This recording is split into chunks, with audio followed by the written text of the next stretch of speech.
हरि ओम नमः शिवाय। हरि ओम नमः शिवाय। हरि ओम नमः शिवाय।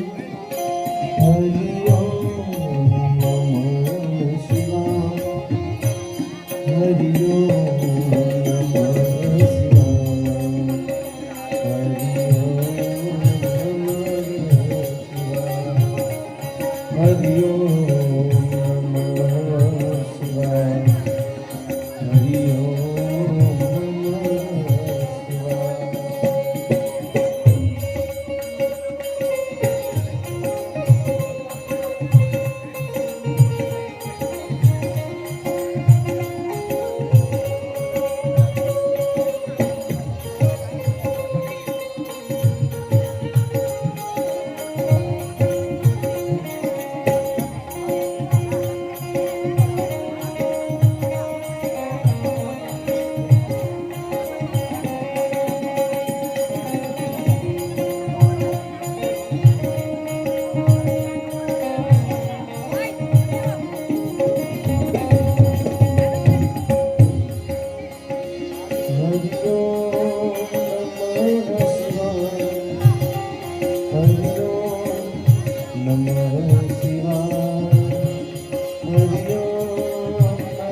हरि ओम नमः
श्री राधे।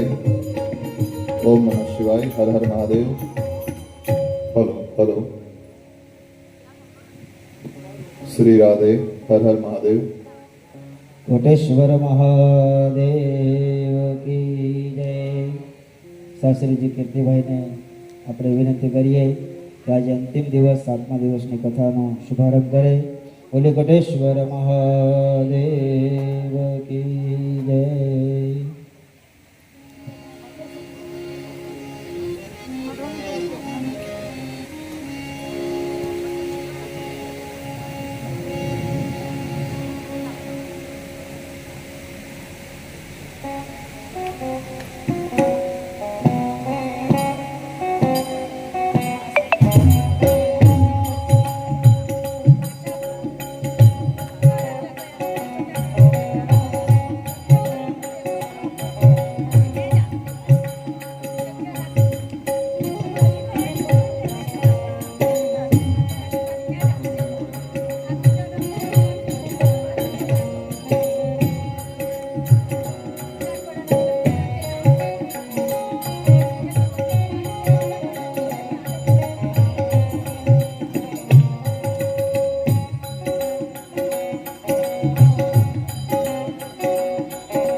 ॐ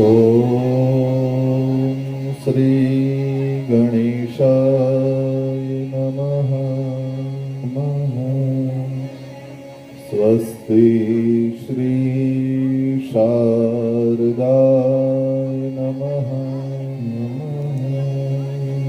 स्वस्ति श्री सरस्वत्यै नमः. वक्रतुण्डमहाकाय सूर्यकोटिसमप्रभ निर्विघ्नं कुरु मे देव सर्वकार्येषु सर्वदा. या देवी सर्वभूतेषु मां शान्तिरूपेण संस्थिता. नमस्तस्यै नमस्तस्यै नमस्तस्यै नमो नमः. श्रीकृष्णाय वासुदेवाय हरये परमात्मने प्रणतः क्लेशनाशाय गोविन्दाय नमो नमः। राम रामेति रामेति रमे राम मनोरमे सहस्रनाम ततुल्य राम नाम वरानने। मनोजवं मारुततुल्यवेगं जितेन्द्रियं बुद्धिमता वरिष्ठं वातात्मजन्वा नरयूथमुख्यं श्रीरामदूतं शरणं प्रपद्ये। ॐ त्र्यम्बकं यजामहे सुगन्धिं पुष्टिवर्धनम् उर्वारुकमिव बन्धनान् मृत्योर्मुक्षीयमामृतात्। मृत्युञ्जय महादेव त्राहि मां शरणागत। जन्म मृत्यु जरा व्याधि पीडितं कर्म बन्धने।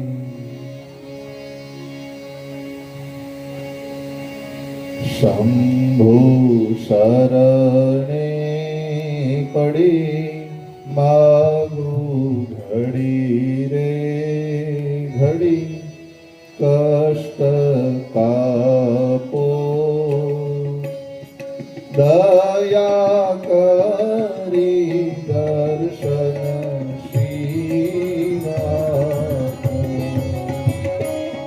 शंभु शरणे पड़ी माहू घड़ी रे घड़ी कष्ट कापो दया करी शिव दर्शन आपो।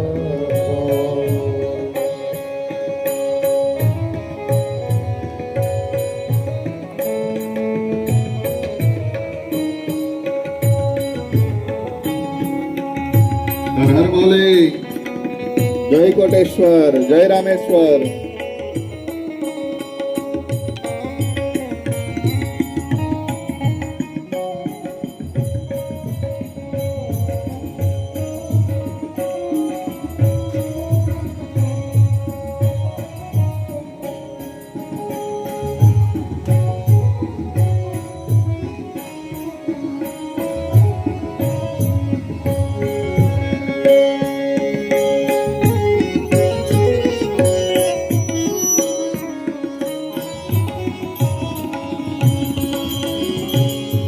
तामे भक्तो ना दुख हरनारा शोभा सौनो सदा करनारा। तामे भक्तो ना भय हरनारा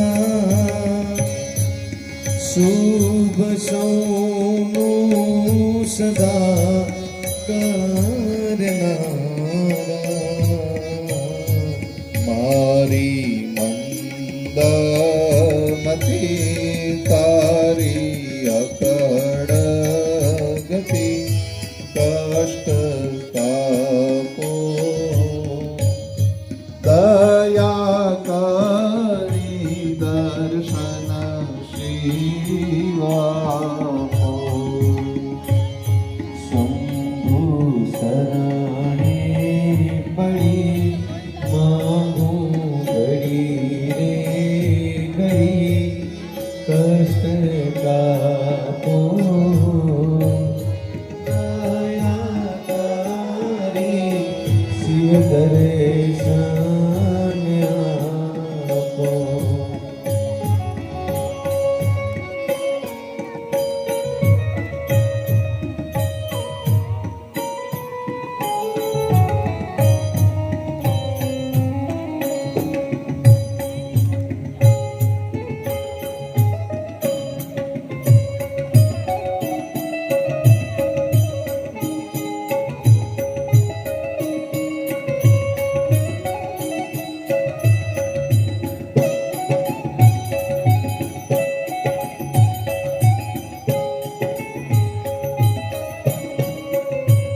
સ્મશાન નિચોડે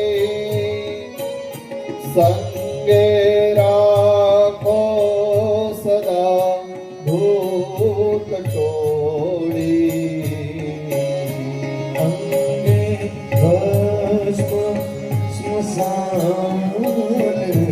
જોડી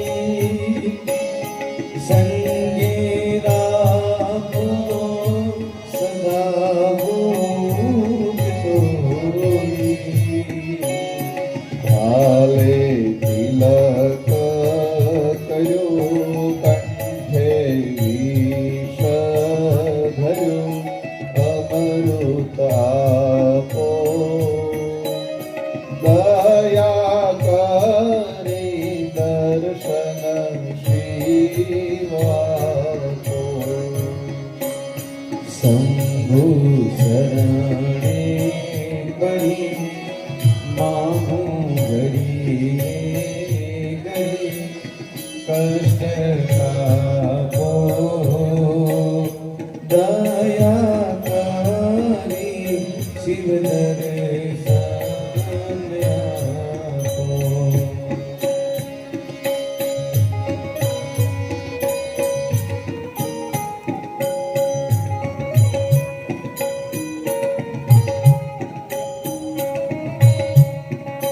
શ્રી રાધે હરિ બોલ બમ બમ બોલે હર હર બોલે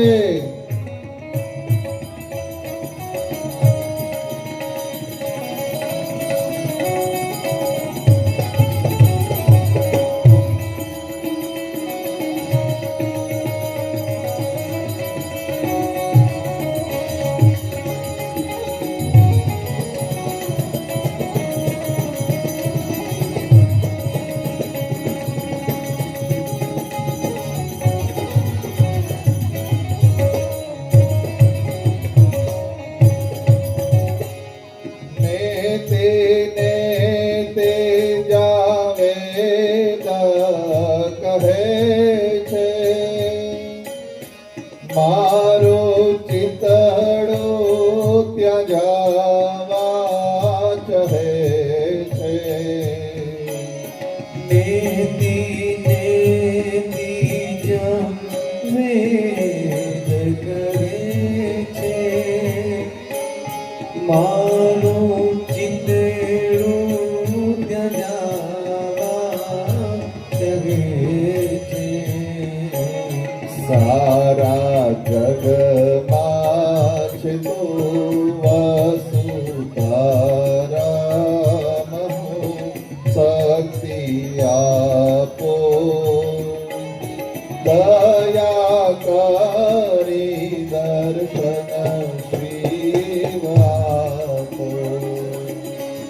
શંભુ શરણે પડી માગું ઘડીએ ઘડી કષ્ટ કાપો દયા કરી શિવ દર્શન આપો દયા કરી શિવ દર્શન આપો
પ્રવાસે છતાં આતમ કેમ ઉદાસી હું તો એકલા કંઠે પ્રવાસી છતાં આદમ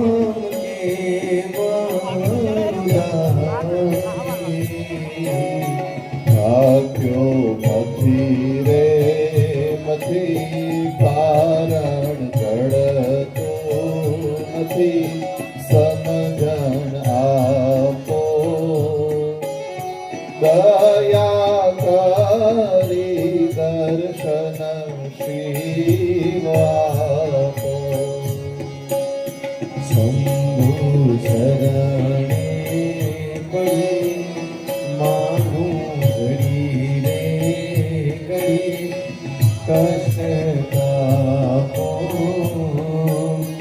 દયા કરી શિવ દર્શન આપો.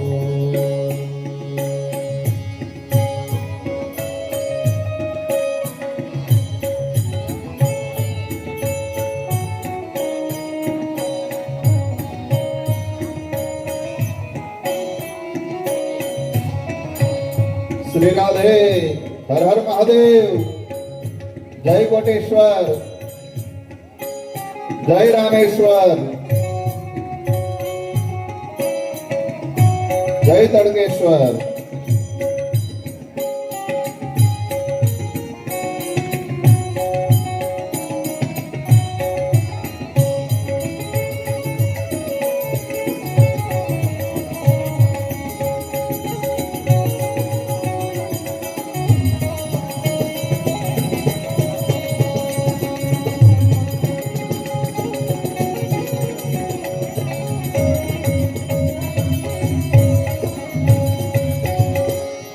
આપો દ્રષ્ટિ માતે અનોખો સારી સૃષ્ટિમાં શિવરૂપ દેખું આપો દ્રષ્ટિમાં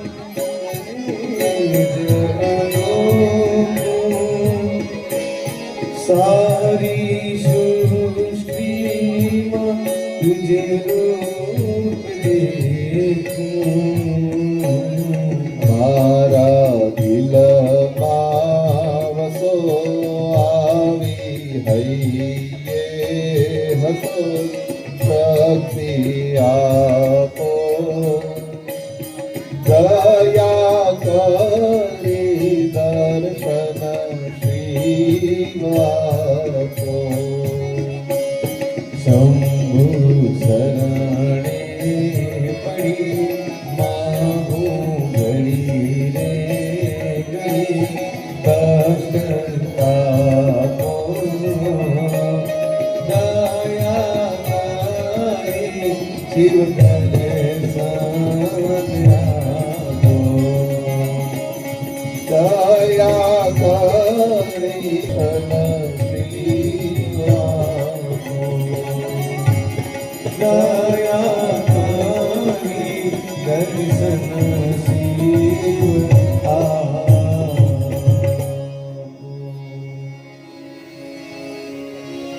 બોલીએ ગણપતિ ગજાનંદ મહારાજ કી જય.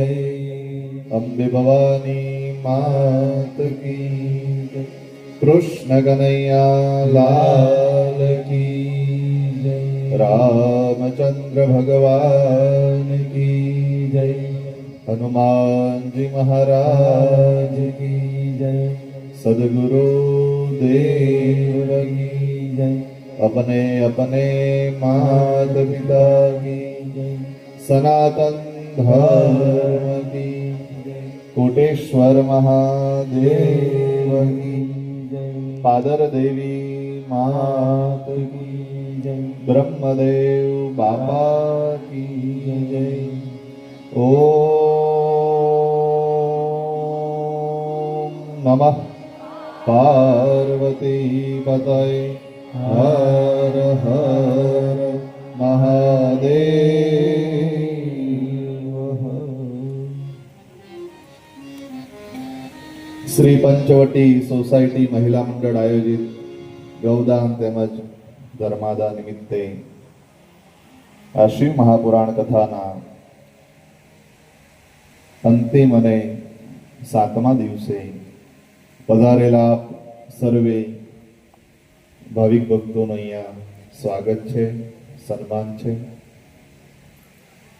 પંડિતજીના ચરણોમાં વંદન, સંગીતકારોને પણ ખૂબ અભિનંદન, શુભેચ્છા, સાંગવડાભાઈને શુભેચ્છા. આપ સૌના હૃદયમાં બિરાજેલા પરમ કૃપાળુ પરમાત્માને મારા કોટી કોટી વંદન.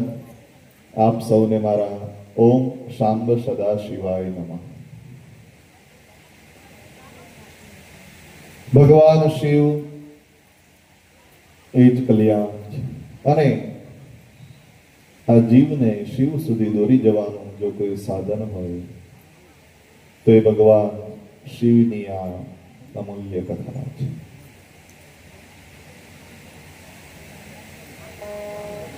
ભગવાન શિવની કથા સાંભળવાથી જીવનમાંથી કામ, ક્રોધ, લોભ, મોહ, માયા, મત્સર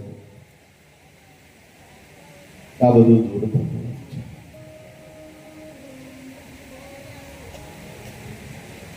ભગવાન એમ કહે કે જે મારું મારું કહે એને હું મારું છું, જે મારું મારું કહે એને હું મારું છું, અને જે તારું તારું કહે એને જ હું તારું છું. बाकी तो ये अच्छा है मौसम पे हुकूमत नहीं चलती वरना बादल उनके खेतों पे ही बरसते. આપણી બધાની ઈચ્છા તો એવી છે કે વરસાદ ખાલી આપણા ખેતરમાં જ પડે, બાજુવાળાના ખેતરમાં નહીં. પણ એ તો એની આગળ તમારું ને મારું કોઈનું ચાલતું નથી.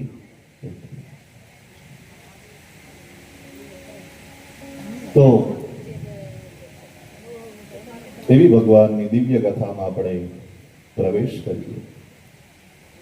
ગઈકાલે આપણે 12 જ્યોતિર્લિંગની ચર્ચા કરતા હતા. સૌરાષ્ટ્રે સોમનાથમ ચ શ્રીશૈલે મલ્લિકાર્જુનમ ઉજ્જૈન્યા મહાકાલમ ઓમકારમ અમલેશ્વરમ તરલ્યા વૈદ્યનાથમ ચ ડાકિન્યા ભીમશંકરમ શેતુબંધેતુ રામેશમ નાગેશમ દારુકાવમ વારાણસીતુ વિશ્વેશમ ત્રંબકમ ગૌતમી તટે હિમાલયે તુ કેદારમ દુષ્મેશમ ચ શિવાલય. एतानि ज्योतिर्लिंगानि सायं प्रातः पठे नर सप्त जन्म कृतं पापं स्मरणेन विनश्यति.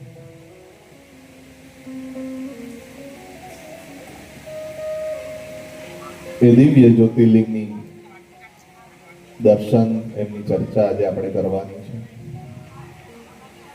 આયોજકો તરફથી એવું કહેવામાં આવ્યું છે કે આજે જ્યારે કથા વિરામ લઈ ત્યારે જે પણ આ કથાના સભ્ય છે એ દરેક જણાએ અહીંયા હાજર રહેવું, બધાનું અહીંયાથી સન્માન કરવાનું છે.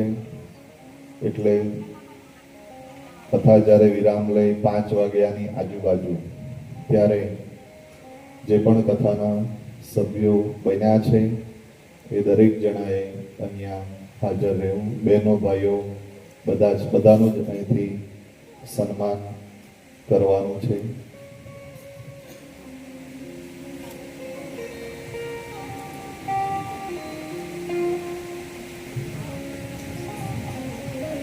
તો શિવ પુરાણની અંદર પ્રવેશ કરીએ. દરરોજની જેમ થોડી એક્ઝામ લઈ લઈએ.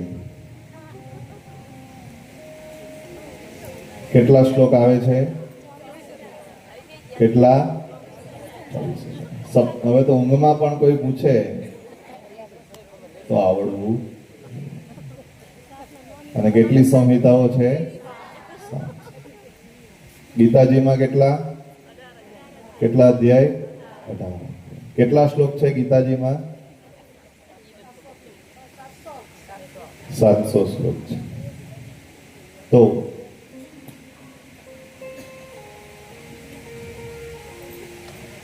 ભગવાનના દિવ્ય 12 જ્યોતિર્લિંગની ચર્ચા શ્રી પુરાણમાં કરવામાં આવે છે. ગઈકાલે આપણે સોમનાથનું મહત્વ જાણ્યું. સૌરાષ્ટ્રે સોમનાથમ ચ શ્રીશૈલે મલ્લિકાર્જુનનું મહત્વ પણ આપણે કાલે સમજી ગયા. ઉજ્જૈન્યામ મહાકાલમ, ઉજ્જૈનનું પણ મહત્વ, અવંતિકાપુર જેને કહેવાય એનું મહત્વ પણ આપણે સમજ્યું. ઓમકારે મમલેશ્વરમ પરલ્યા વેદ્યનાથમ છે, જે વેદ્યનાથ ભગવાન શિવ જે વેદ્યનાથ સ્વરૂપે સ્થાપિત થયા એનું મહત્વ પણ આપણે કાલે સમજ્યું. આજે જેનું મહત્વ આપણે જોવાનું છે ડાકિન્યા ભીમશંકર. ભીમાશંકર નામના એક જ્યોતિર્લિંગ છે, એનો પ્રાદુર્ભાવ કેવી રીતે થયો એ કથા હવે આવવાની છે.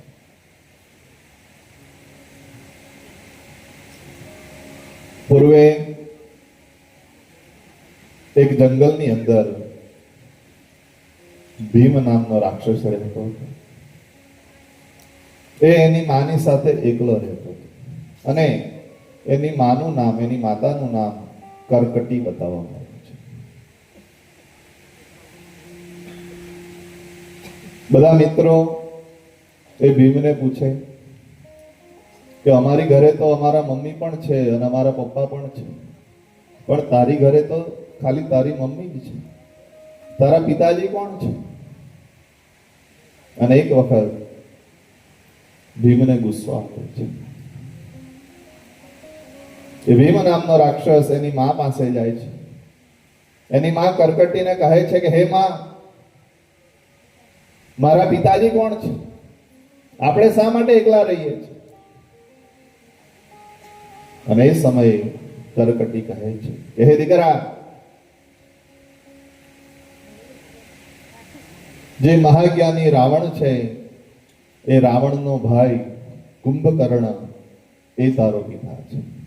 પણ જ્યારે ભગવાન શ્રી રામ સીતાની શોધ માટે લંકામાં આવ્યા અને એ સમયે ભગવાન શ્રી રામે રાવણ અને કુંભકર્ણને મારી નાખ્યા. જ્યારે તારા પિતાજીનું મૃત્યુ થયું પછી હું મારા માતા અને પિતાની ઘરે રહેવા માટે ગઈ.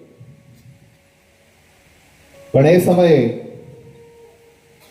ભગવાન શ્રી રામના ભક્ત સુતીક્ષણ એ પણ ત્યાં જંગલમાં હતા અને એનો આહાર કરવા માટે મારા માતા પિતા ગયા અને એ સમયે સુતીક્ષણે મારા માતા પિતાને પણ મારી નાખ્યા.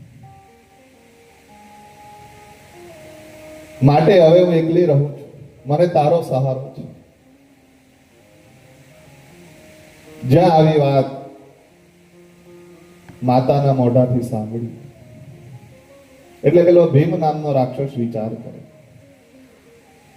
કે આ જે પણ બધું કર્યું છે એ વિષ્ણુએ જ કર્યું છે, કારણ કે વિષ્ણુનો જ અવતાર રામ છે અને એના લીધે મારે મારા પિતાની છત્રછાયા ગુમાવી પડી અને એનો ભક્ત સુતીક્ષણ એણે પણ મારા નાના અને નાનીને મારી નાખી. માટે જો મારે મારા પિતાજીનો, નાનાનો, નાનીનો બદલો લેવો હોય તો હવે મારે વિષ્ણુ ભગવાનને દુઃખ પહોંચાડવું પડશે, વિષ્ણુ ભગવાનને હેરાન કરવા પડશે. આમ વિચાર કરી એ ભીમ નામનો રાક્ષસ 1000 વર્ષ સુધી બ્રહ્માજીનું તપ કર્યું.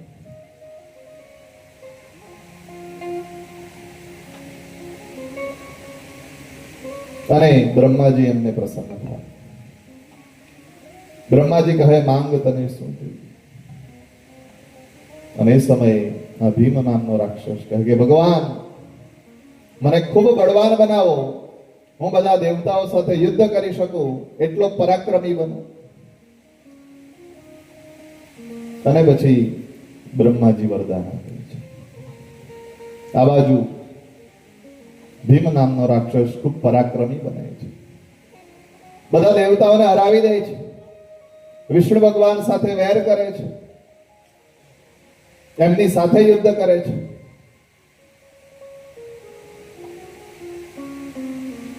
અને પછી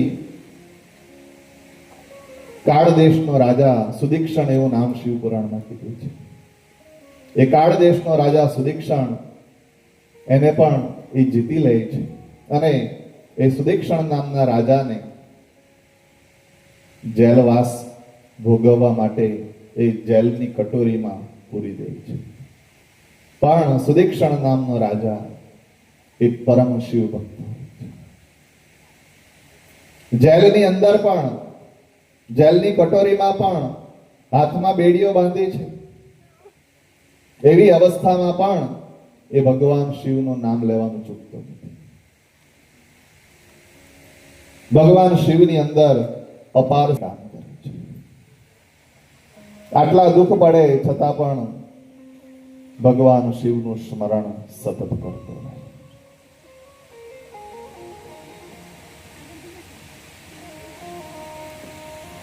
અને કલિયુગની અંદર કદાચ આપણું કોઈ કામ ન થાય તો આપણે ભગવાનને બદલવામાં પણ વાર કરતા નથી. इस जमाने में वफा की तलाश मत कर गालिब, इस जमाने में वफा की तलाश मत कर गालिब. यहाँ पे प्रार्थना कबूल ना तो लोग भगवान भी बदल देते हैं. અહીંયા મેળ નથી પડતો, ચાલો આ ધર્મમાં જઈએ. આ ધર્મમાં મેળ નથી પડતો, ચાલો બીજા ધર્મમાં. આપણી શ્રદ્ધા ડગમગી જાય છે.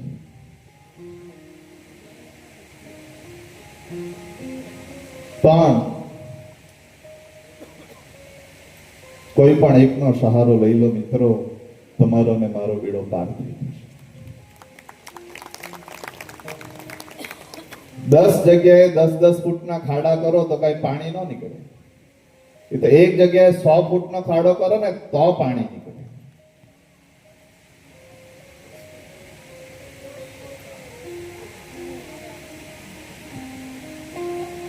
તો આ સુદીક્ષણ નામનો રાજા ભગવાનની પરમ ભક્તિ કરે છે જેલમાં બેઠા બેઠા. અને જે જેલની રક્ષા કરવા માણસો હોય છે તે ભીમને કહે છે કે હે ભીમ, આ જે રાજાને તમે જેલમાં પૂર્યો છે એ તને હરાવવા માટે કોઈ ભગવાનનું સતત નામ લીધા કરે છે અને એટલું બધું નામ લે છે, એટલું બધું કઠિન તપ કરે છે કે તને હરાવી દેશે. અને એ સમયે ભીમ નામનો રાક્ષસ વિચાર કરે કે લાવ જેલની અંદર જ આ રાજાને મારી નાખ. અને એ સમયે ભીમ નામનો રાક્ષસ જેલની અંદર પેલા રાજાને મારવા માટે આવે છે અને એ જ સમયે ભગવાન શિવ એમને પ્રસન્ન થાય છે. ભગવાન શિવ ત્યાં દર્શન દે છે અને પેલા ભીમ નામના રાક્ષસને ત્યાં મારી નાખવામાં આવે છે. અને પછી સુદીક્ષણ નામના રાજાએ કીધું કે હે ભગવાન, તમે મને દર્શન દીધા છે, મારી રક્ષા કરવા માટે તમે આવ્યા છો, તો તમે અહીંયા હવે જ્યોતિર્લિંગ સ્વરૂપે સ્થાન. અને એમનું કહેવું માની ભગવાન ભીમાશંકરના નામે ત્યાં જ્યોતિર્લિંગ સ્વરૂપે સ્થાન લે છે. બોલીએ ભીમાશંકર મહાદેવ કી જય. સૌરાષ્ટ્રે સોમનાથમ ચ શ્રીશૈલે મલ્લિકાર્જુનમ ઉજ્જૈન્યમ મહાકાલમ ઓંકારમ મમલેશ્વરમ પરલ્યા વૈદ્યનાથમ ચ ડાકિન્યા ભીમશંકર. અને પછી આવે છે સેતુ બંધે તો રામેશ. રામેશ્વરની અંદર ભગવાન શિવનું સ્થાપના થઈ છે. ખૂબ સુંદર કથા છે. જ્યારે માં સીતાને રાવણ છળ કપટથી લઈ ગયો અને લંકાની અંદર માં સીતા અશોક વાટિકામાં રહેવા માંડ્યા.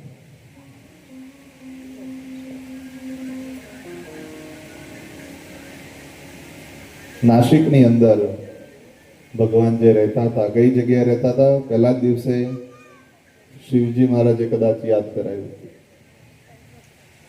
નાસિકની અંદર પંચવટી અને આપણી પણ આ પંચવટી. જ્યાં રામ રહ્યા છે પંચવટીની અંદર, અહીંયા પણ તમારા પંચવટી પર હું તો કહું ભગવાનની અસીમ કૃપા છે કે તમે 3 કથાઓ ભગવાનની કરાવી રહ્યા છો. પહેલા ભાગવત થઈ, પછી રામકથા થઈ અને અત્યારે શિવકથા ચાલી. ખૂબ ખૂબ જેટલા પણ ધન્યવાદ, શુભેચ્છા જે કહો એ આપો ઓછા છે. પ્રથમ ભાગવત કથા થઈ, પણ કીધું હતું, આજે પણ પાછો યાદ કરાવી દઉં. પ્રથમ અહીંયા આ જ જગ્યા પર મારા પિતાશ્રી પરમ પૂજ્ય રામશંકર શાસ્ત્રીજી દ્વારા ભાગવત કથા આ જગ્યા પર થઈ. એના મુખ્ય યજમાન અમારે નાથુભાઈ હતા. ત્યારબાદ બીજી કથા રામકથા થઈ આ જ જગ્યા ઉપર, અને એના મુખ્ય યજમાન અમારે મંજીભાઈ હતા. આ વખતે ભગવાનની કૃપાથી મને મોકો મળ્યો, મને લાભ મળ્યો. મુખ્ય યજમાન અમારે ભવાનભાઈ. અને આવતી કથાની પણ જાહેરાત થઈ ગઈ છે, દેવી ભાગવત કથા, જેના મુખ્ય યજમાન અમારે મહારાજ શ્રી. પણ એમણે હજી મેદાન ખુલ્લું રાખ્યું છે, બરાબર. 51,000 થી જો કોઈ વધારે બોલે તો મુખ્ય યજમાન પદ એને મળશે. હજી મેદાન ખુલ્લું છે, એટલે જેને પણ હજી મુખ્ય યજમાન બનવાની ઈચ્છા હોય તો એ લાભ લઈ શકે છે. તે દેવી ભાગવતની કથા પણ જ્યારે માતાજી કૃપા કરે અને જ્યારે આ સોસાયટી વાળા વિચાર કરે ત્યારે દેવી ભાગવતની કથા પણ આપણે અહીંયા શ્રવણ કરશું. તો એ પંચવટીમાંથી માં સીતાનું હરણ થયું. સીતાજી અશોક વાટિકાની અંદર રહેવા લાગ્યા, અને એ સમયે ભગવાન શ્રી રામ અને લક્ષ્મણ, કથા રામાયણની કથા તો તમે જાણો છો. અને ભગવાનને ખબર પડી કે સીતાજી લંકાની અંદર અશોક વાટિકામાં છે, અને એ સમયે જ્યારે રામેશ્વર સુધી ભગવાન આવી ગયા. રામેશ્વરનું સાચું નામ રામનાથપુરમ છે, પણ એ તો રામેશ્વરનું ત્યાં લિંગ છે જ્યોતિર્લિંગ, એટલે આપણે બધા રામેશ્વર રામેશ્વર એમ કરીએ છીએ, પણ એ જગ્યાનું સાચું નામ રામનાથપુરમ છે.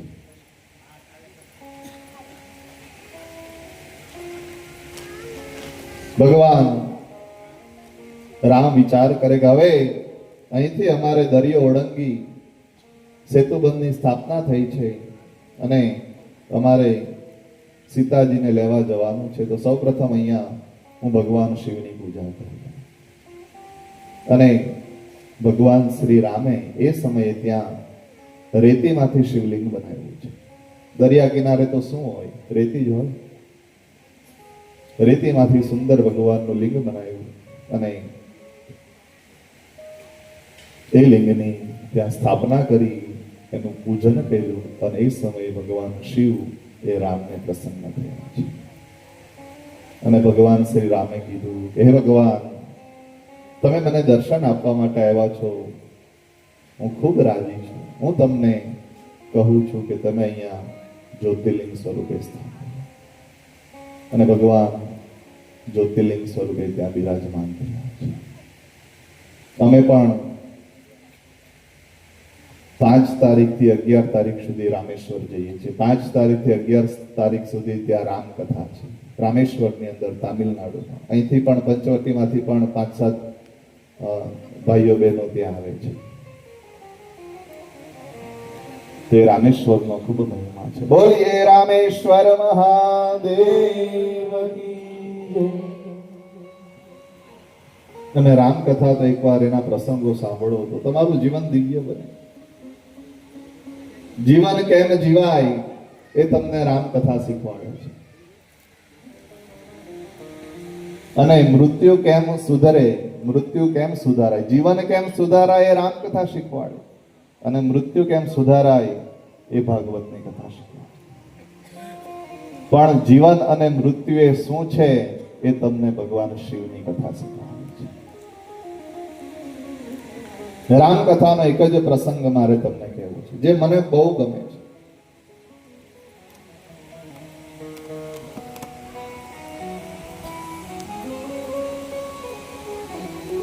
જ્યારે ભગવાન શ્રી રામને વનવાસ થયો અને એ સમયે રામ વનવા જવાની તૈયારી કરે, એ જ સમયે લક્ષ્મણજી પણ આવે છે. લક્ષ્મણજી રામને એમ કહે કે મારે પણ તમારી સાથે આવવું છે. અને એ સમયે ભગવાન શ્રી રામ કહે કે એકવાર તમે માતાજીની આજ્ઞા લઈ લો. અને લક્ષ્મણજી પોતાની માતા, લક્ષ્મણજીના માતાનું શું નામ? શું નામ હતું? યસ, માં સુમિત્રા. ઉર્મિલા એમના પત્નીનું નામ અને સુમિત્રા એ લક્ષ્મણના માતાજી. એ સમયે લક્ષ્મણજી પોતાની માની પાસે જઈ અને એમ કહે કે હે માં, ભાઈ વનમાં જાય છે, સાથે સીતાજી પણ જઈ રહ્યા છે, તો મને પણ તમે આજ્ઞા આપો કે હું વનમાં જાઉં. અને એ સમયે સુમિત્રા એટલું જ કીધું કે હે દીકરા, તું વનમાં ભલે જા, મને કોઈ વાંધો નથી, તું રામની સેવા કરજે, પણ સપનામાં પણ રામનું કંઈ અહિત થાય, રામનું કંઈ ખોટું થાય એવું થવું ન જોઈએ. એનું ધ્યાન તારે રાખવાનું છે. અને એ સમયે લક્ષ્મણજીએ કીધું છે કે હે માં, સપનું ક્યારે આવે? એટલે માએ કીધું કે જ્યારે ઊંઘ આવે ને તો સપનું. અને એ સમયે લક્ષ્મણે હાથમાં પાણી લીધું અને એની માની આગળ સંકલ્પ કર્યો કે હે માં, જો ઊંઘ આવે અને ઊંઘમાં સપનું આવે અને જો કદાચ સપનામાં પણ રામનું અહિત થાય, તો આ તારો દીકરો લક્ષ્મણ આજથી પ્રતિજ્ઞા લે છે કે 14 વર્ષ સુધી હું સૂઈશ નહીં. અને 14 વર્ષ સુધી લક્ષ્મણ જાગ્યા છે, સુતા નથી પોતાના ભાઈની સેવા કરવા માટે.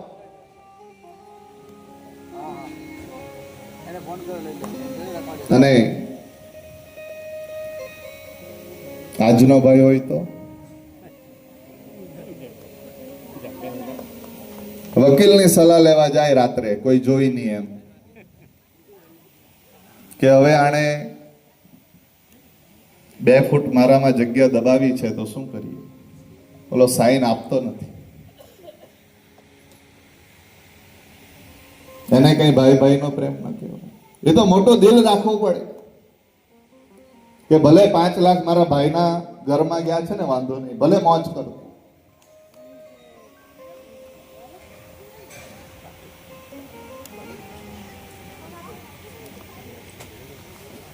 બે ભાઈ હતા. એક ભાઈ ખેતીવાડી સંભાળે અને એક ભાઈ દુકાન સંભાળે. એમાં બંને ભાઈઓને એક એક દીકરા હતા. જે પેલો ખેતીવાડી સંભાળે એને ખેતરમાં શેરડી કરેલી હતી. એટલે એને વિચાર કર્યો કે લાવ આજે બંને દીકરાઓ માટે, એક મારા દીકરા માટે અને ભાઈના દીકરા માટે શેરડી લેતો છે. એટલે એને શેરડીના સાંઠાના 2 ભાગ કર્યા. એક એક હાથમાં શેરડીના સાંઠાના 2 ભાગ રાખ્યા અને પોતાની ઘરે જતો હોય છે. હવે એક હાથમાં શેરડીનો થોડો સારો ભાગ હોય અને એક હાથની અંદર શેરડીનો થોડો ખરાબ ભાગ. એ જ્યાં જતો તો દીકરાઓ દૂરથી જોઈ ગયા કે આ તો શેરડીના સાંઠા લઈને આવે છે. એટલે બંને દીકરાઓ એ શેરડીનો સાંઠો લેવા માટે દોડ્યા.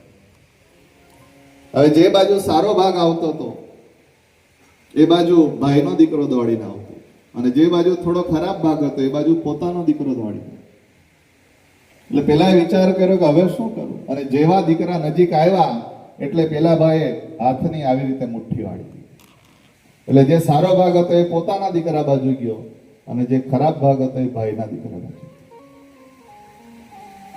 આ દ્રશ્ય દુકાને બેઠો બેઠો પેલો ભાઈ જોયા કરે. એટલે જે દુકાને બેઠો તો ભાઈ રાત્રે ઘરે આવ્યો અને જમતા જમતા